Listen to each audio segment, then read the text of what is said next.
Welcome to Writing the Wrong Way, where we talk about how writing works, how writers work, and why best writers risk being strange. And today I want to actually talk about a couple topics that have been on my mind. And I want to do this by way of getting in, or I want to get into this by way of answering a question from Louie. Lou. So it's an old friend from high school who wrote in with a question.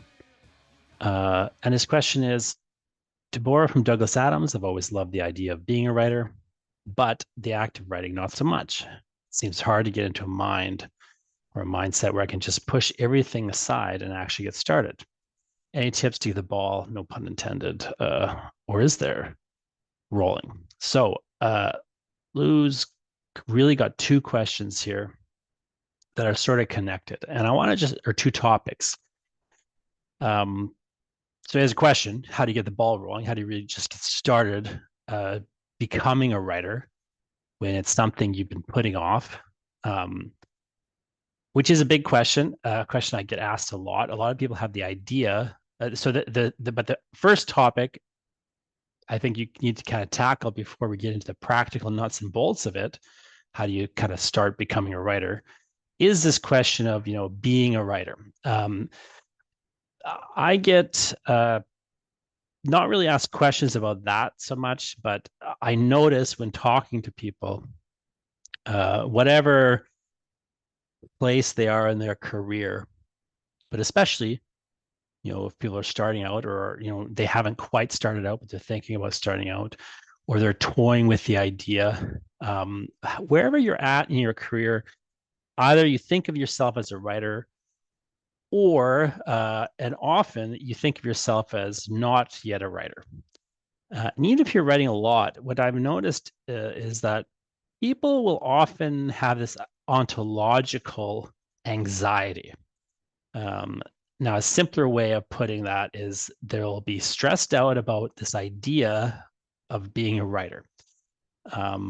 It may be a large stress for them, it may be a small stress for them, but often they have this notion that there is such a thing as a writer. You are a writer if you are a real writer. Right? What's the difference between a real writer and me? Is sort of the idea often. People could be doing a lot of writing, they could be doing a very little bit of writing, but whether they're willing to claim that identity of writer becomes a concern or a question. I find that it takes a lot for some people to get into the idea that they are real writers, whereas other people slide into that very easily, but may not actually be doing any writing, So there's sort of two things here. One, this ontological question of being. What makes you a writer? What's a real writer versus a fake writer? A real writer versus a hack or whatever. And even just ideas circulating in the culture about what writers are, what they do, and so on and so forth. And then there's a separate kind of more practical sense of like, okay, well, how do I get myself started? Either because I don't know what the first steps are. I want to be a writer, but I don't know what the first steps in some way. Or, maybe they're already doing writing, but they don't feel that they're writers nevertheless. Despite the fact that they're writing, they don't feel like they're writers. And they just need to kind of know how to get themselves into that spot where they feel like writers, or they, kind of are writers in a more real or real to them way. So there's a couple things bound up in that question, Lou. I want to, though, just start with the idea of being a writer, because this is something that I found myself in conversations about this recently in a couple ways. So my wife, I had a couple people talk to me about friends of theirs who, they did some writing, and they were kind of making a comment along. So this is a couple of different people I'm amalgamating here, had made comments to the effect that, they were really hoping to become a full-time writer one day or become a real writer. They did some writing now, but they didn't think, it wasn't really real because they, wanted to kind of be full time. Their dream was to, quit their job and start writing, become a writer. And anyway, so I remember my wife was talking to me about this, and she's saying like somebody had mentioned this to her, and she's like, "Really? And that's what you want to do?" Because she's like, "I live with a full-time writer," and just like it's not that glamorous. Like the way that the person was talking to them was like all these things that would happen when they became real writers. And meanwhile, she's like, "I don't think any of that stuff is stuff that John does." And I was saying to her, like, I encounter that kind of thing a lot because people don't understand that what it means to be a quote unquote real writer in the sense of being full time. So one, they equate being a full time writer and being a real writer, which I don't think is a fair equation. Like how I look at it personally is very simple. If you are engaged in the activity of writing, if you're regularly writing things, then you are a real writer. I look at it on a real nuts and bolts practical level, and I always have. I was a quote unquote real writer back when I was making no money.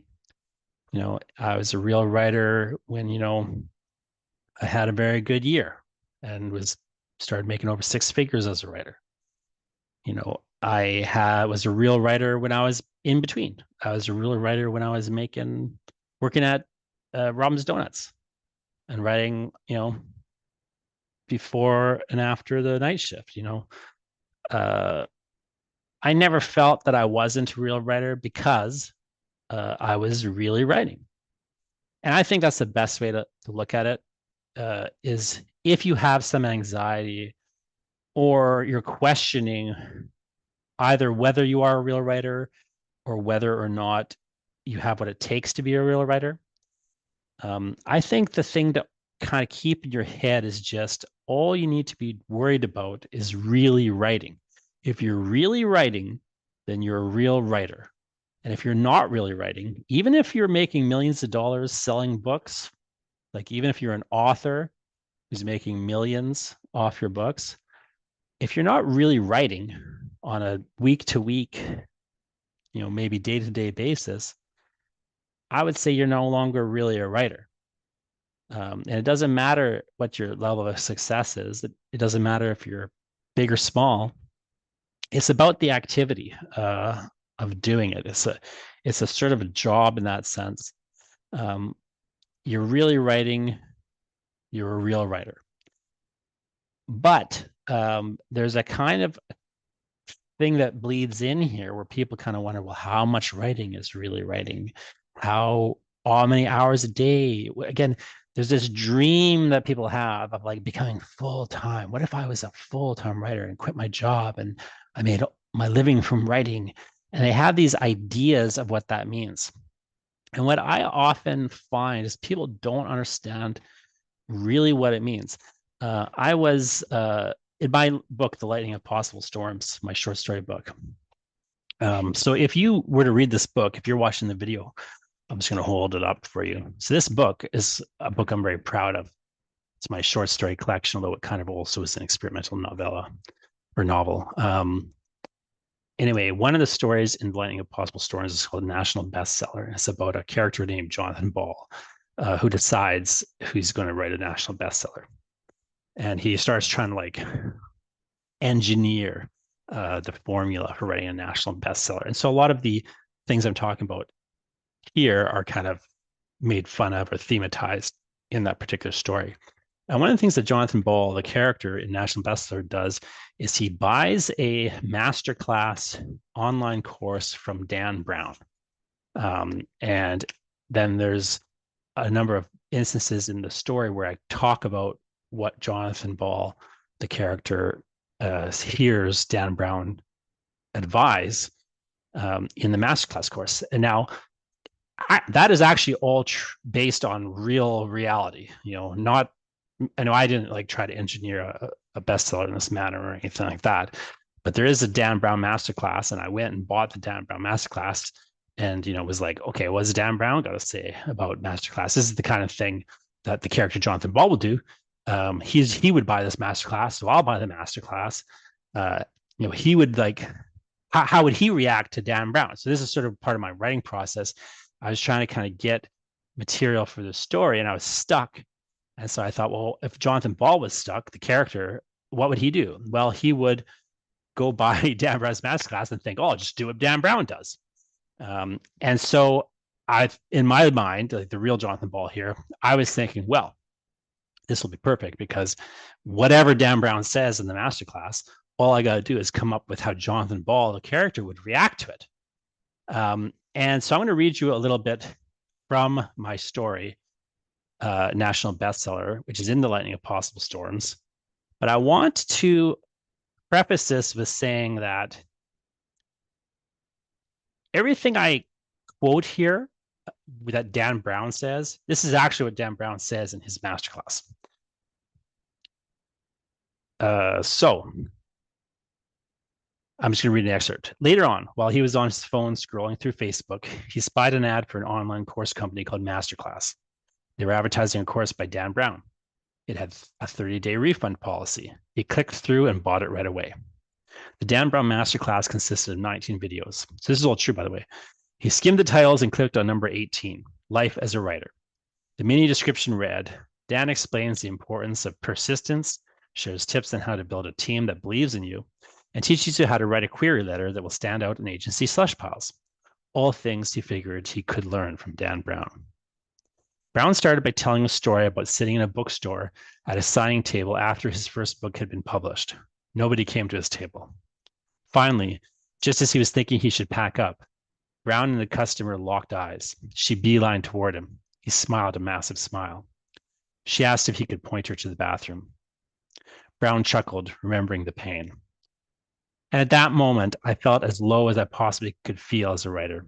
Here, I had just spent almost 2 years writing this book, and really nobody wanted to talk to me about it. Nobody wanted to buy it. And what I learned from that moment was that the process itself needs to be the reward. Brown went on to explain how his first 3 books had failed.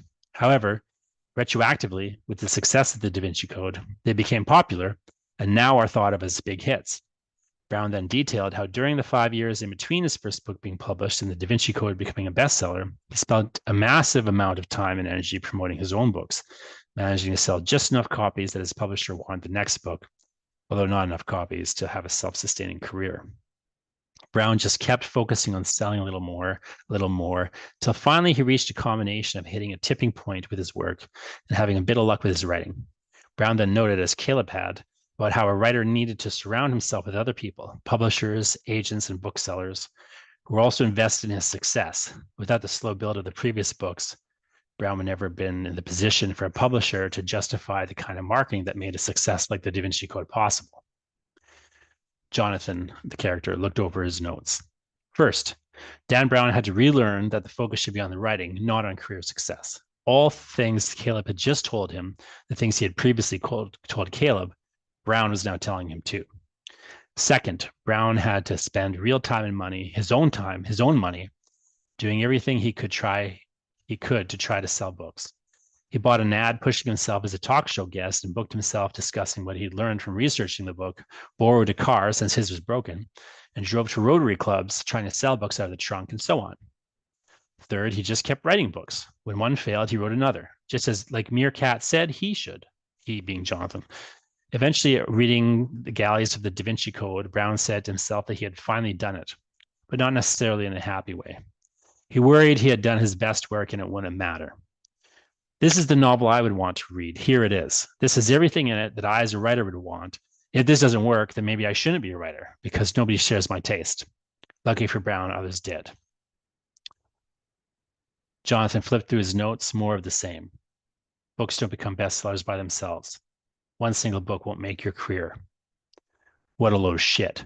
There had to be a shortcut. There had to be a way. So the story goes on. Jonathan Ball doesn't learn anything, just kind of plows forward. Something I don't quote in there, but something that Dan Brown does say, which I almost included, but I didn't include because it just didn't work for the story. But something that Dan Brown says elsewhere in the masterclass is he's talking about his daily schedule and kind of what his day looks like now that he is the successful master class author, uh, big old superstar Dan Brown.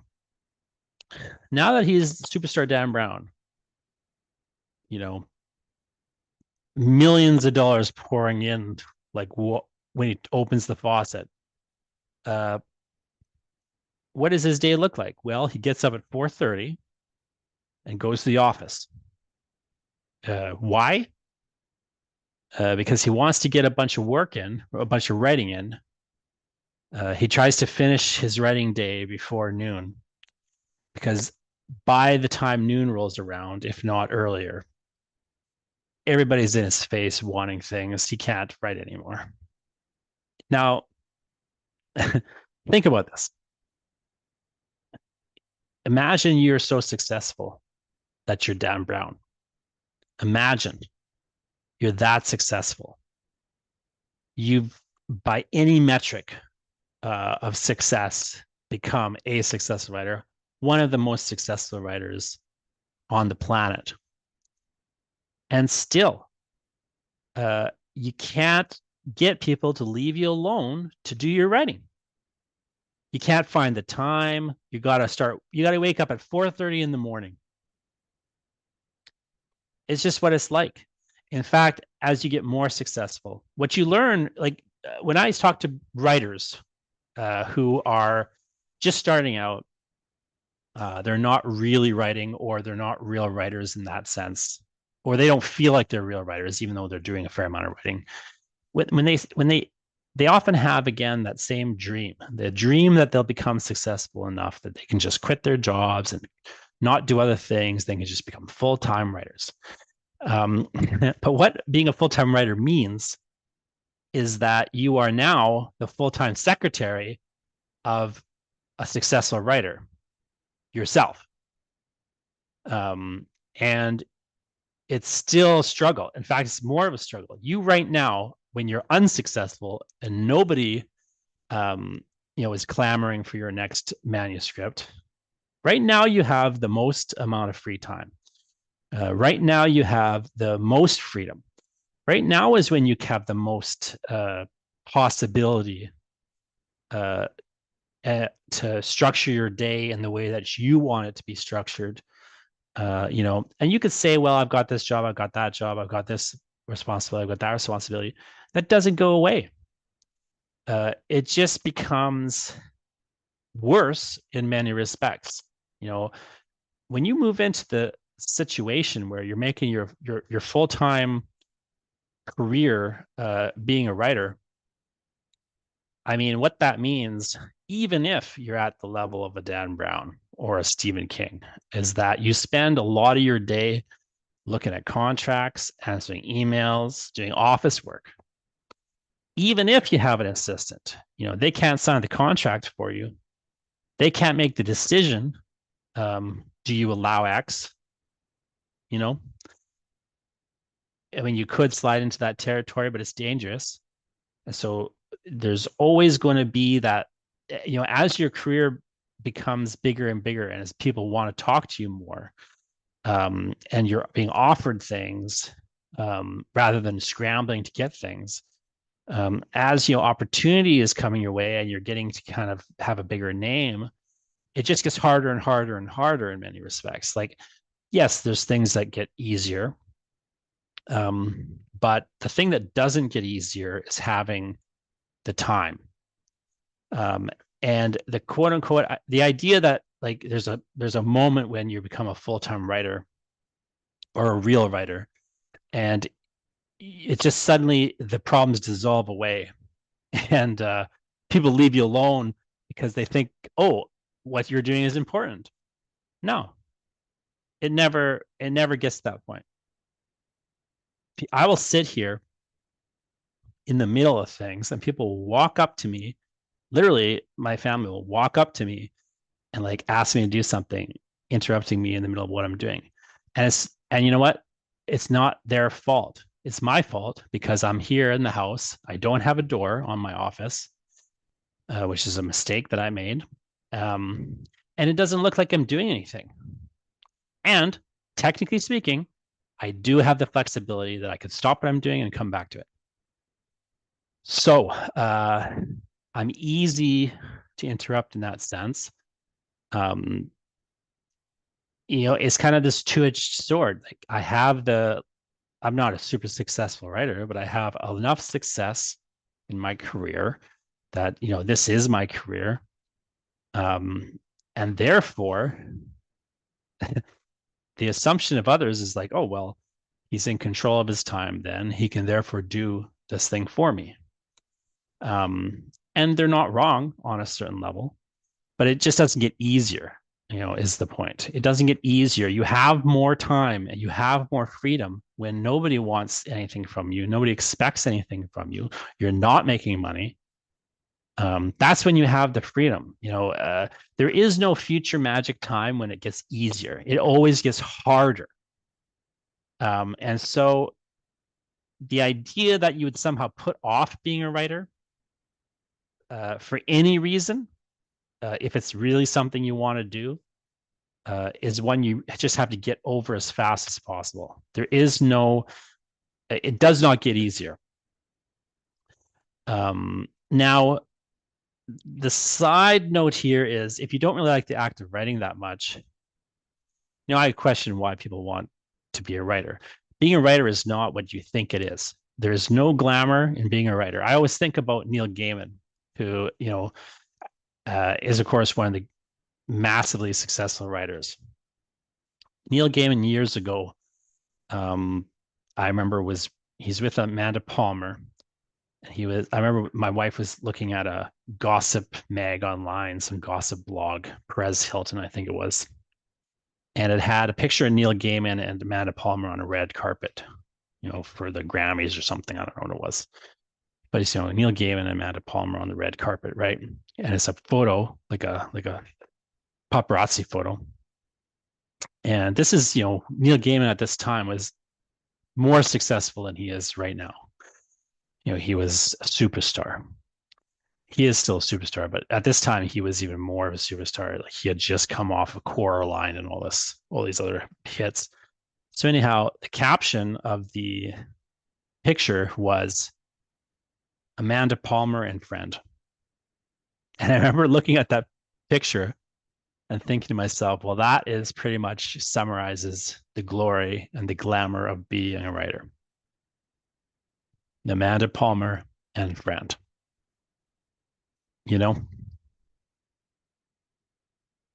So if being a writer isn't what you think it is, you get into the question of, do you really want to be a writer?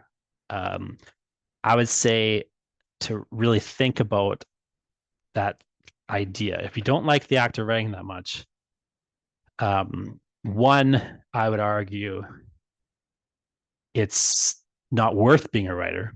Like, why would you want to be one? It's not necessarily a good goal in that sense. But two, the paradox of it is it's very, very hard to have success if you don't actually like the process of writing. Now, I'm not saying you have to be in love with the process, although on a level, I think maybe you do. So maybe that's poorly phrased. What I mean is, I think you do need to love the process. You do need to like the process. You do need to like really commit to the act of writing. Again, like to be a real writer, you have to really write. But the idea that you would always enjoy it, that every moment of it would be fun and magical, I think is ridiculous. I think you need as fast as possible if you want to have any success as a writer. Get used to the idea that 97% of the time it's just going to be like filing your taxes. It's just something you're doing. And it's like you're sitting at a desk, you're typing on the keyboard. It's not that different from filling out a spreadsheet on a certain fundamental level. Now, it's more interesting to me and more creative and everything. I'm not suggesting that it's lackadaisical and easy, or I'm not suggesting that it is uncreative in any particular way, but it doesn't fundamentally feel different from other things when you do it a lot. When you do writing a lot, when you get to the point where you're writing often, um, it just is another thing that you're doing. And it's like, it has moments where you really hit on something, right? You really have a flash of insight, or you really have like a thing you write that you're really like, yeah, I got it. Or, there's moments where you just have that joy.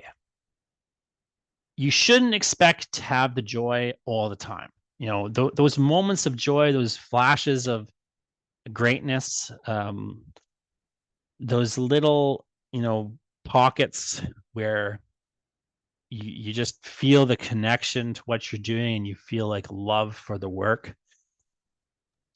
Those are what it's really about on a lot of levels, and those are why you keep doing it. But you don't need to feel that way all the time. You shouldn't expect to feel that way all the time. You should expect to rarely feel that way, which makes it all the more special. It's fine and dandy and normal if you get used to it, like any other thing you would hedonically adapt to.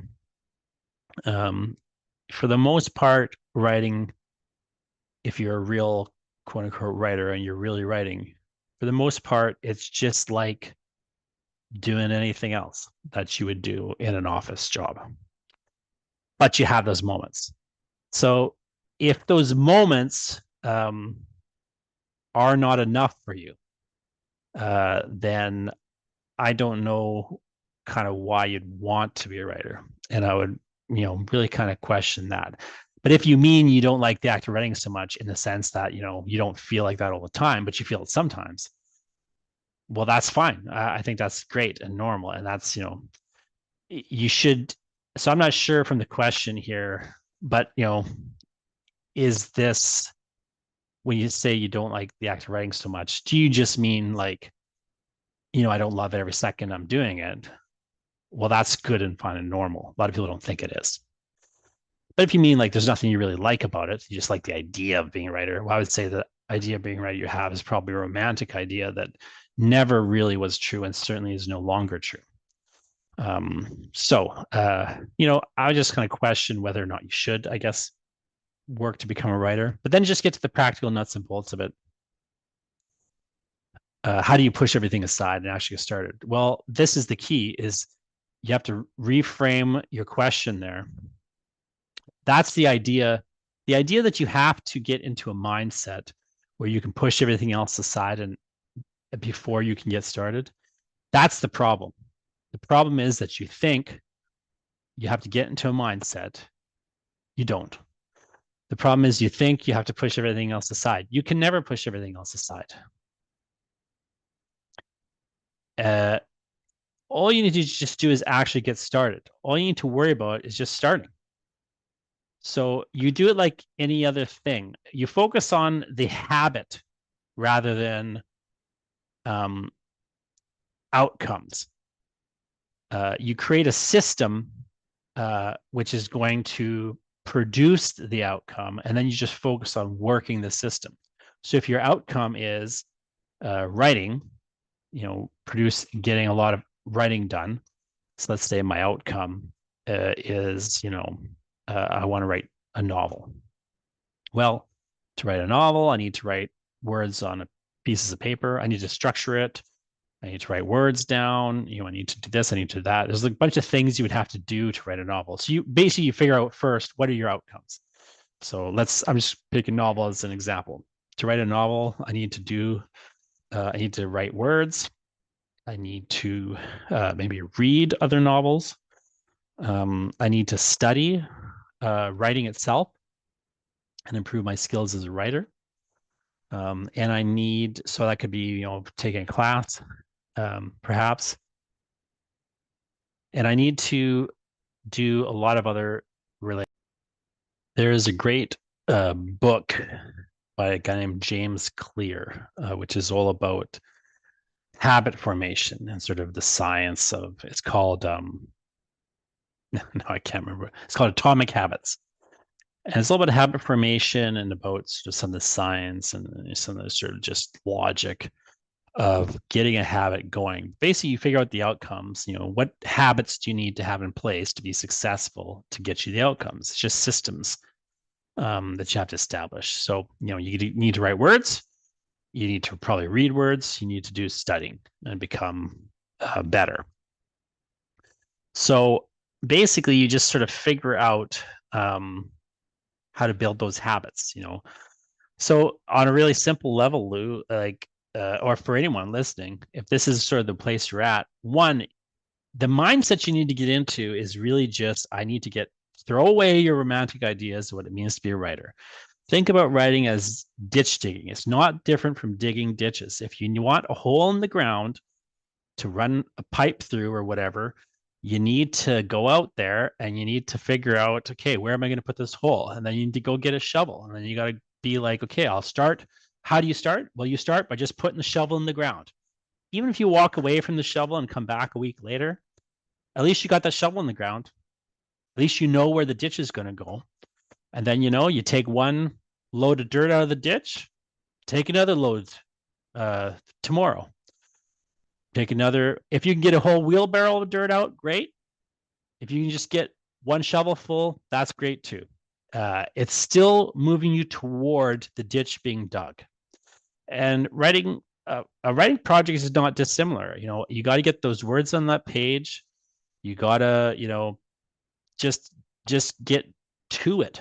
You need to get the biggest work that you have to do, honestly, to get started is to throw away the idea, which is hard. It's a really ingrained idea that the culture has given us and pounded into our heads. You have to take the idea that writing is special and you need to throw it in the trash. Being a writer is not a special thing. Writing is not special. You don't need to be, anything other than literate to start writing. And you don't need to be good to start writing. You don't need to have a lot of time. You just take anything, write for 5 minutes, write one sentence. Is that enough? A sentence a day? Is that enough to have a career as a writer? No. But that's what you're trying to do right now. You're trying to just get going. So just start small, have a small goal. I really do recommend the book Atomic Habits because I think that is a good basic way to think about habit formation and some of the science of habit formation. But it doesn't really have anything to do with writing.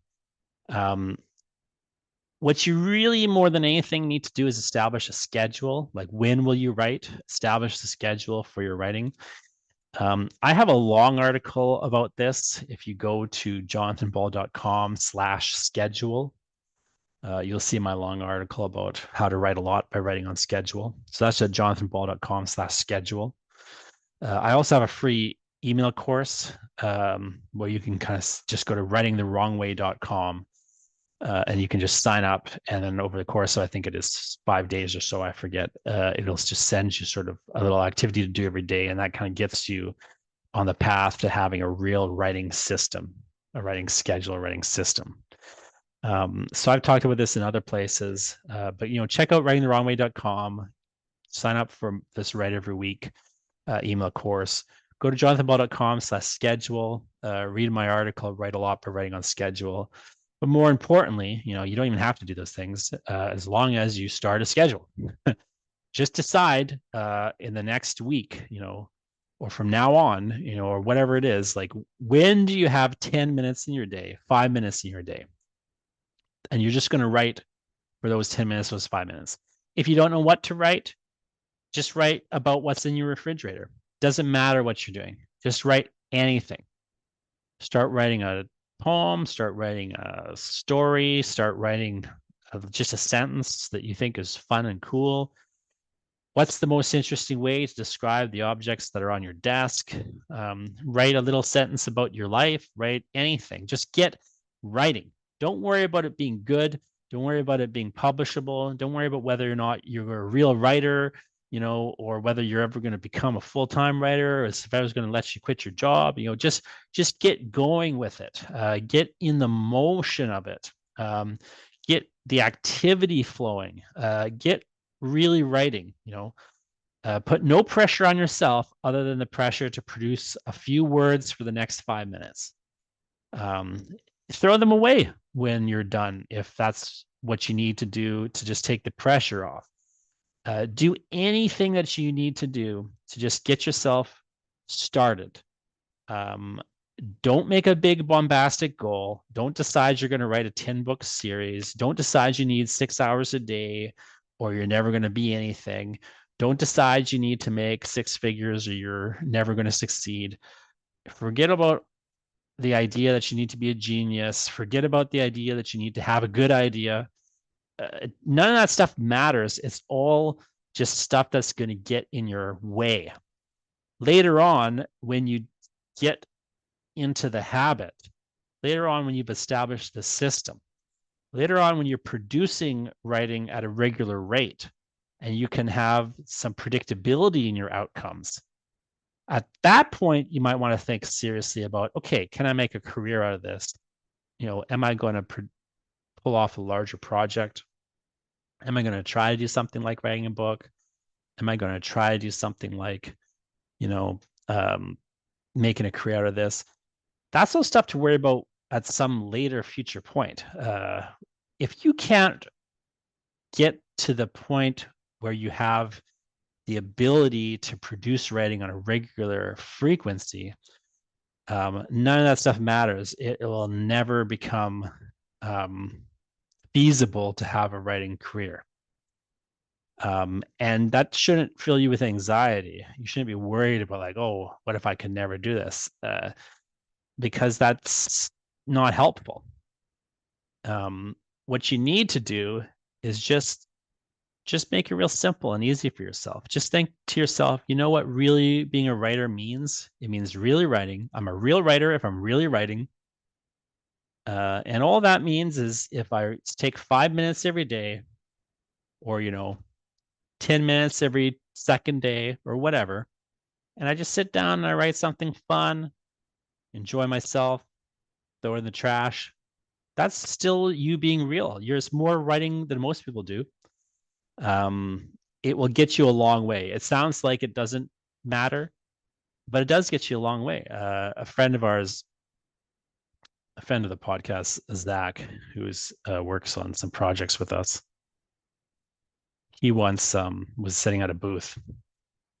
This guy comes up to him and sees him drawing. And this guy says, "Oh man, I would give anything to do what you do." And Zach is, be a real artist. And Zach's trying to be helpful. So Zach goes, "Well, just starts with just grab a piece of paper and a pen and just start, sketching for 5 minutes a day." And the guy's like, "Oh, I can never do that."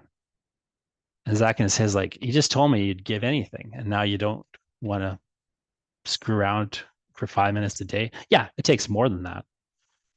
But if you can't do that, then you really don't want to. It's not your dream. And that's fine. But don't let the idea that, you need to pursue this dream become the reason you don't. Just really simplify it, break it down, get off your, throw out these ideas that aren't helping you about what it means to be a real writer. And just focus on really writing.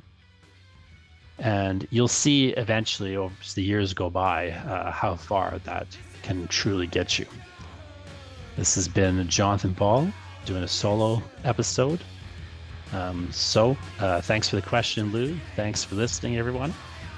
Keep writing the wrong way.